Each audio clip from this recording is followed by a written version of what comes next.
Di ba ambong ka lang? Sampig ka sa pamilya mo. Pusin! Sinabi mo ka! Hindi ba totoo? Ha? Kung hindi nyo binihisan at pinag-aral, malamang manggagancho din niya katulad ng nanay niya si Jose.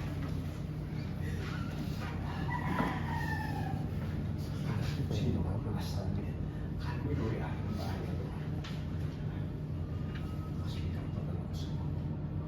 Dito sa bahay na ito. Pero sige. Sige. Wala nang away. Ako na lang ang aalis. Lex, buksan mo yung bag mo. Buksan mo yung bag mo. Ha? Hoy! Hoy! Pasok na bakit ka namin yung laman ng bag mo? Bubuksan mo yan! Hindi ko bubuksan ito. Bahala kita sa pagkakas.